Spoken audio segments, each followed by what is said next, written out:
All right, part 3 of the English muffins. Welcome back. It's been about a little over an hour and a half to let the dough rise and the yeast do its work. Before we begin, I would like to remind everyone that you should loosen up. But that reminds me as well. There's been some shade thrown around by our competitors, so to speak, over at the Barely Baking channel. My apologies, the Barely Brewing channel, because baking's too difficult. About the amount of alcohol. Not too much, but too little, apparently. But if you watch his videos, you'll see that he's supposedly doing shots in the background, and he nurses that one beer that he didn't even make, supposedly, or maybe he did make. I'm not sure. It doesn't really specify. I wasn't really paying attention. He nurses that beer a lot, but he claims it's supposedly not the same beer. So he's called me out. He said that I nursed this too much over the past 2 videos. One was for the English muffins, and then I recorded the start of the no need whole wheat bread. Of course, I did a shot in his honor that was spit back in my face. So, I'm going to start by saying, there you go. Is that good enough, boy? I like to make sure that all my alcohol is not behind the scenes. It's up front that people know. You gotta get a little loosey-goosey. All right, so see if I can show this to the camera. The dough has risen. It's all nice and bubbly as the CO2 and the yeast has done its job and the CO2 is forming. We're going to want to spread that down just a bit, get some of the air out.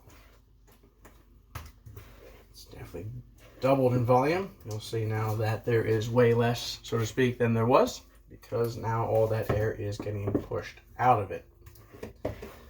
All right, so first things first, we are going to want to beat in about 3 tablespoons of room temperature butter. Okay. Get that in there. Smush that around.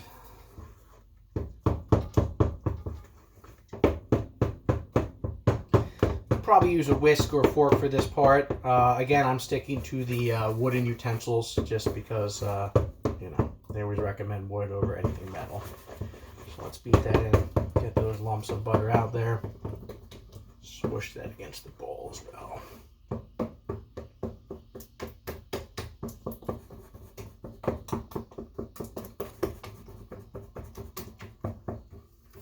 Alright, almost there. A few more clumps they gotta get care of. Boop, boop, boop, boop. Yeah. Ooh, hidden clump. Crouching tiger, hidden clump of butter. All right, now that that is done, we are going to knead in 2 cups of the sifted flour. As I mentioned before, it was 2 cups in the beginning, 2 cups at this stage.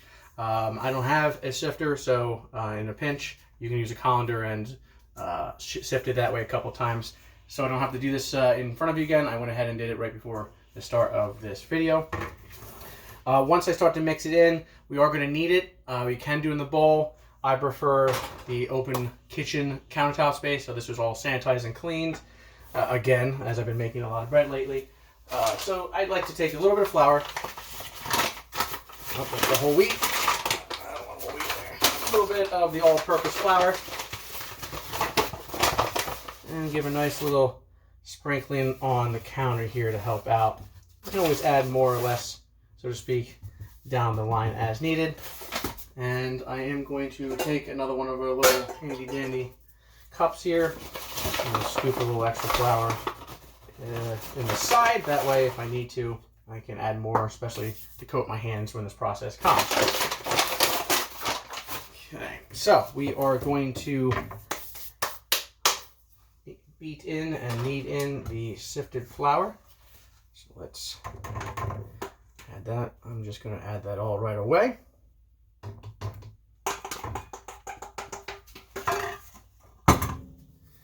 First I'll mix it with a spoon, and then when it's a nice good lump, I'll dump it on the counter and begin kneading it as need be.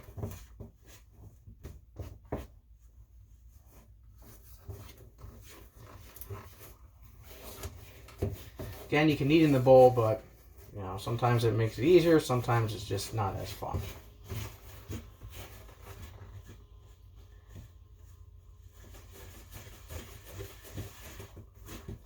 This will take a little longer to incorporate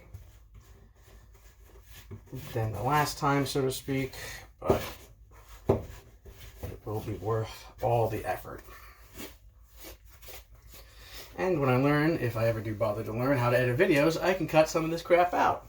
But I doubt that's ever coming. Push off some of the excess here. Clear that spoon up a bit. Our hands are going to get dirty anyway soon enough.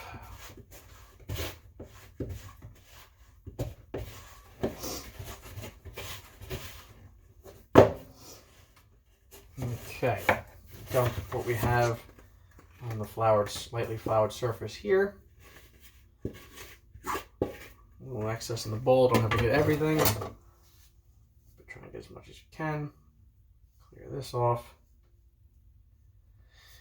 Now you don't want to go too overboard with adding extra flour, but obviously a little bit is perfectly fine. You're not going to ruin anything. You just don't want to go from the ingredient list to you've added 9 cups of flour, because then you're shit out of luck. So I will sprinkle a little bit of this on the top, just make it easier to work with, and a little bit in my hands. Get that nice and smooth. Get some of that dough that on my finger off. And let's begin the kneading process. Don't have to go too crazy with it. Spread it out. Get that incorporated. Yeah.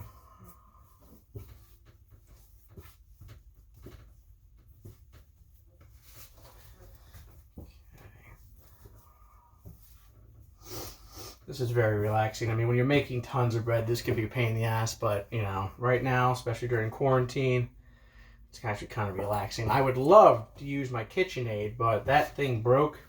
That was a workhorse, and during quarantine, I probably put that thing through almost 48 straight hours of work, and it eventually died. And if my engineer, the Barely Baking channel, I'm sorry, every time. I just keep confusing you with the baking, but you just brew. The Barely Brewing channel, if my engineer over there would just get to cracking with the repairs, I might be back in business. But then again, this is such a small recipe, doesn't require a whole lot of mixing, the dough isn't too wet, so it's not too hard to do this process. It's actually, like I said, a lot of fun.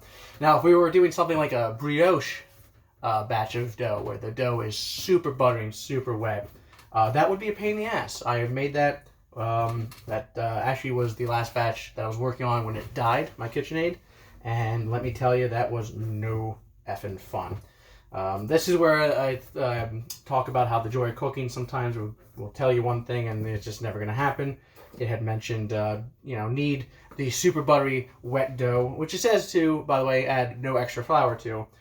Knead it until not sticky and elastic, which is total horseshit. There is no way without adding more flour with that dough, especially with upwards of a stick and a half of butter and all that water, are you ever going to get it to that stage, no matter how much kneading and beating and mixing you do. All right, this is looking good so far. Now, kneading is very important as it starts to form some good gluten there. That is what part of the kneading process is for. Also helps to make sure everything is mixed in. I keep adding a little extra flour to get this going. You want to make sure you knead it enough so that it's a little sticky, especially if you dig into the inside, but the outside, as you see, and not even because my hands aren't even that covered in flour, it's not really sticking to me. So that's a good sign. I'm going to keep that going. Fold it in on itself, mix it up some more. Get that gluten formation going.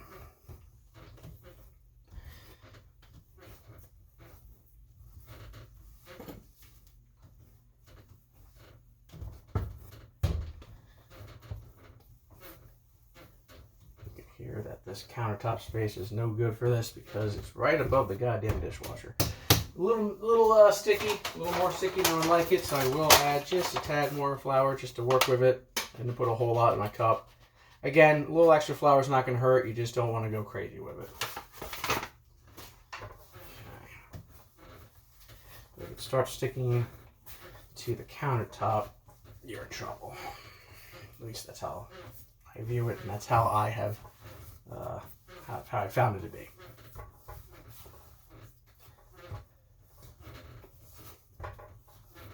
again, big shout out to Nick now for getting me into this. It's been years. Not sure why I didn't get into this a little sooner. I've been making the no-knead bread. Check out my other video for that.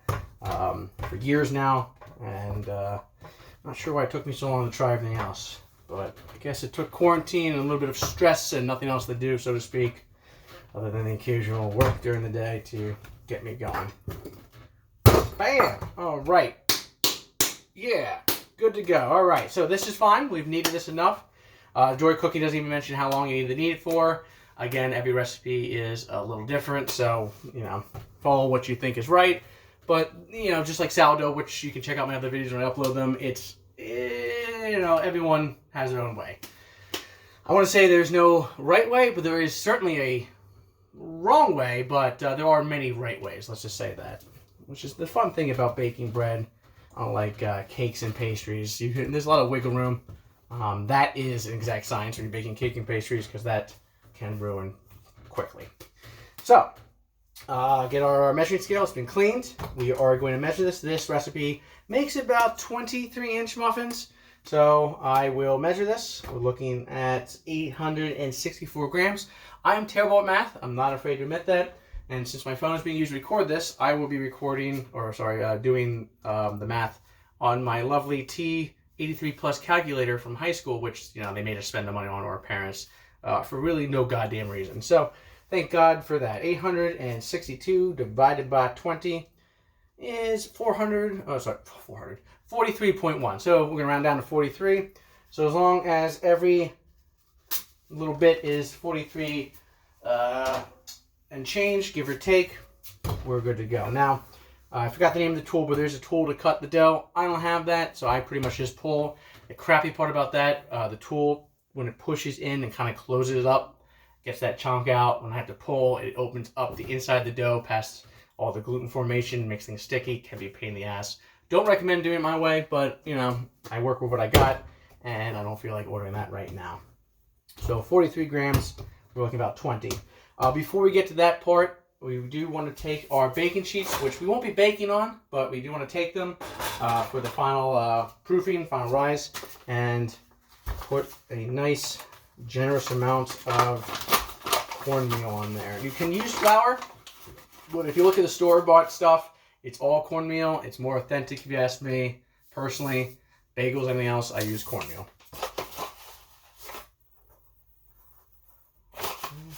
Dump that there. Like I said, definitely be generous with this. You're going to coat both sides at some point. Alright, spread the love. It's the Brooklyn way. There you go.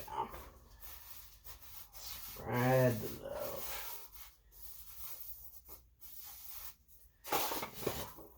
Fill in a little more of this. Look at that.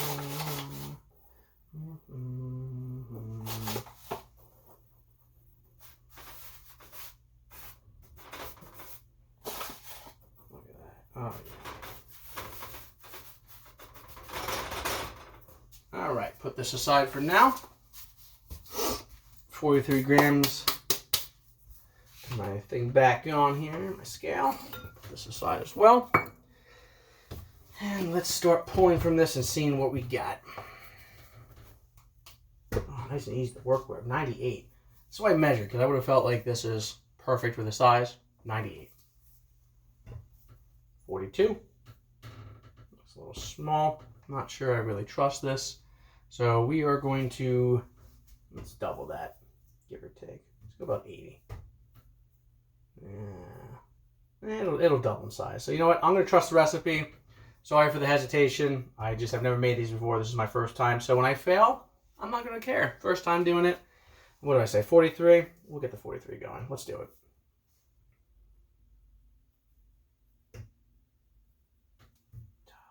Pain in the ass.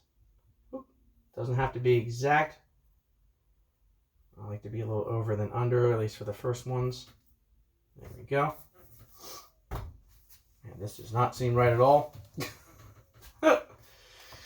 Jesus, Joy, cooking 20? 23-inch muffins? Okay, I mean, this will puff up quite a bit. Wow, perfect measurement. You know what? At this point, because I don't trust Jory cooking fully, I'm going to do as much as I can to make it exact, but at the same time, I'm not going to stress about it. If it's a little over, a little under, give or take, within reason, like 48, I'm going to accept it.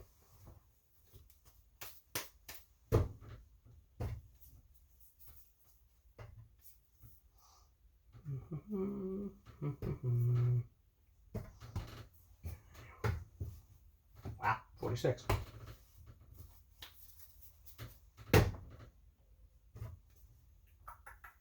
Should start playing some music in the background while we do this.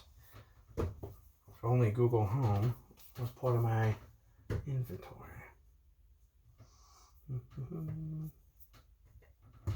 And again, if I ever learn to edit these goddamn videos, this will probably be a lot smoother for the audience, but then again, what the fuck do I care? We all know any of this excess will be eaten by myself and fiance and probably donated to the Bearleys, despite the fact that the Bearley Brewing Company has been throwing a lot of shade, but it's all in good love. In case anyone's wondering, there's no actual rivalry. This is a fun relationship. He is my best friend over there, and he's inspired me to make these videos. Unlike him, I feel like I don't have a good video presence. I don't really have the best speaking voice, which is a lot of times why I don't do anything audio or video. But again, this is quarantine. I do have work to do. I've done work. I do work as needed, especially during the proofing hour-and-a-half stages. But when push comes to shove, this has been keeping me sane. So thank you. Thank you very much for the inspiration.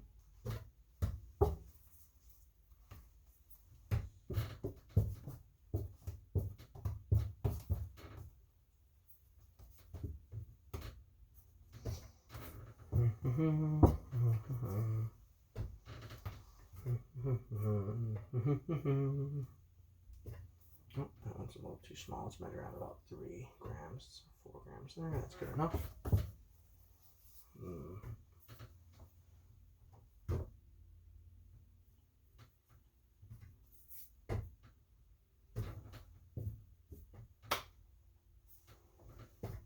Find a heavier one. That one's a little low.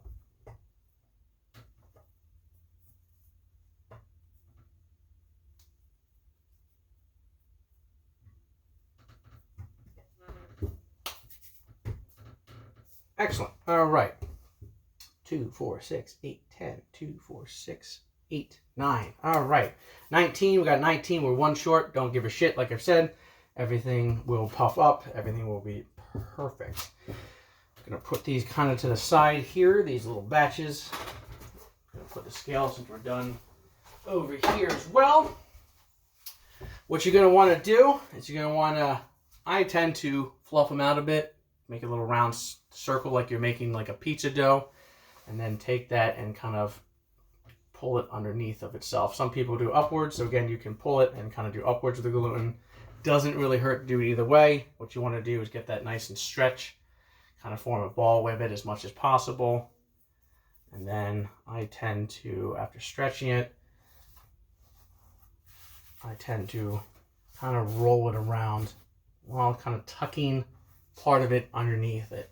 There's many different techniques, but in the end I have a nice little ball here. I'm going to kind of flatten out just a bit, and then I'm going to plop it right on the corn flour. Let's try the upper technique like I saw in that one video today. She always likes to do seam side down, which is true. You want to get that ball going and put the seam side down.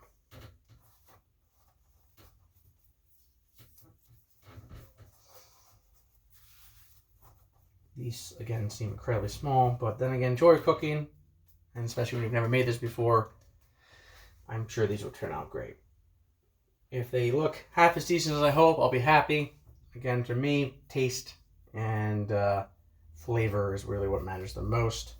If it looks a little bad, you can always work on that, but if someone's enjoying it and not just telling you they're enjoying it, then you can consider that a success.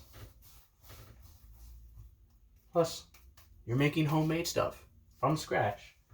Not many people do that or even attempt to do that. So you're already one step ahead of the crowd. What's that saying? Even if you're not doing any exercise or not much exercise, you're still lapping the person or yourself who's on the couch doing nothing. So tiny little balls are so cute. I'm going to space them out a little better because they will double in size. I did 2 trays expecting these to be a little bigger. So I may not even need the second tray unless I want to space them out more. I don't think it's going to be too big of an issue, but I don't like wasting corn flour, especially during quarantine when everything is kind of hard to find. Although corn flour is not too bad. It's really flour. That's been an issue, and yeast has been all but goddamn non-existent. Thank you to my parents for finding the 2 pounds of yeast at Costco, which, by the way, since they found that, has never returned. Sending half of that over to my buddy Nick Nell in the Pittsburgh area. He and I have been making a lot of good baked goods lately. Our future wife and his wife are loving it. As are our friends, since I've been sharing everything. Gotta share the love. Man, this really would be a good time for some music. Nothing I can do about that right now.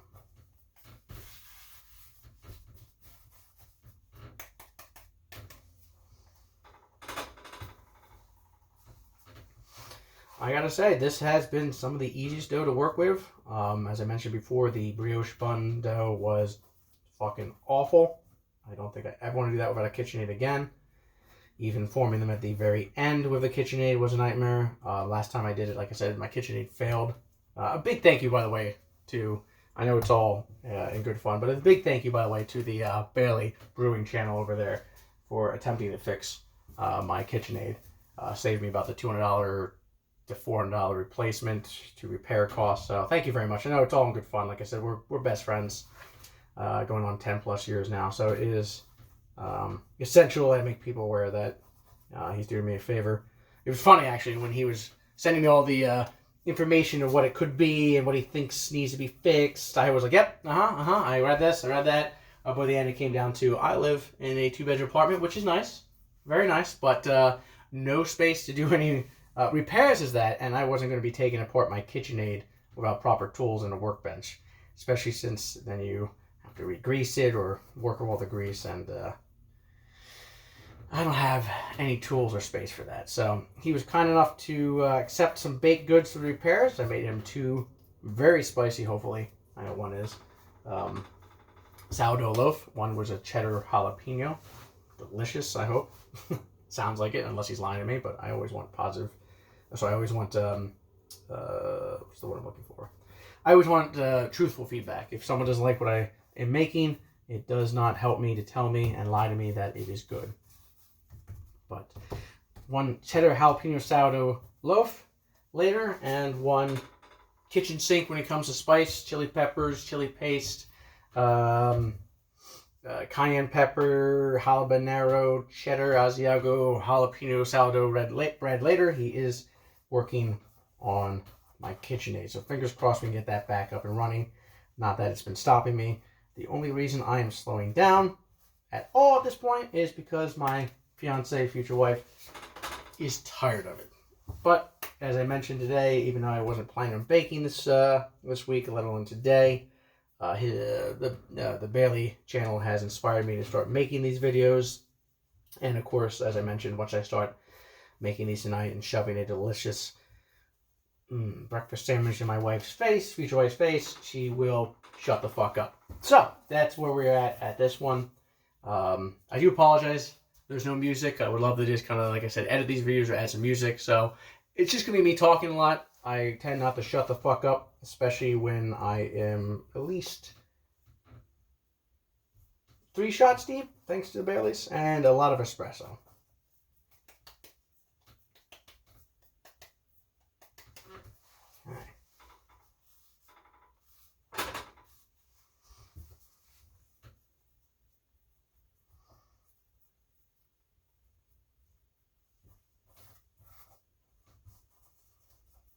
Looks like I will be using the second pan just for a few, so I may actually spread these out a little more just to be on the safe side.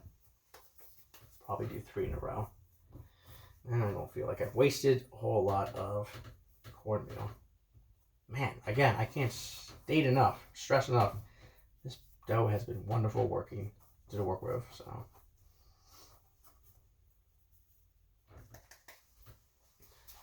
this one over here for now. Start moving these over.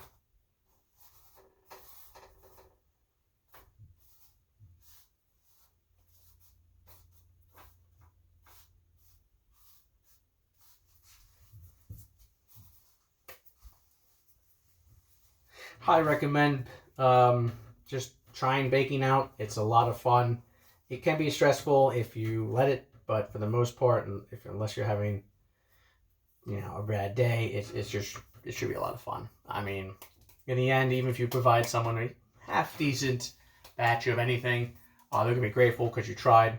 Especially if you're honest and saying, like when I made my challah bread, messed up one of the batches, but I told people that in the end, who's gonna say no or complain about having fresh baked goods delivered to them? Especially not the Baileys, who have been the #1 receiver of all these baked goods. Please check out the Bailey Brewing channel. They are fantastic. He's currently working on 3 batches of beer, one of which I know is a Hefeweizen, and I'm very much looking forward to that personally. All right, we are done. All 19 balls of dough are formed. We are going to give this a covering, very light covering of plastic wrap, and we're going to let it double. Should take about anywhere from 45 minutes to an hour upwards to 80 minutes. Once it's doubled, we'll get to the next part where we actually form the goodness and bake it, which is a little bit different than you expect. It's not really put in the oven. It's actually on a griddle, very different compared to most of the things you'll see on this channel. So, there we go. Yeah, okay, perfect. If you have any questions, feel free to leave something in the comments. Not that I feel like anyone's really going to comment on this. Like and subscribe, guys. And what I say at the end of every video, don't forget to enjoy the little stuff or the good stuff, which is, you know, a little bit of the booze. All right, take care.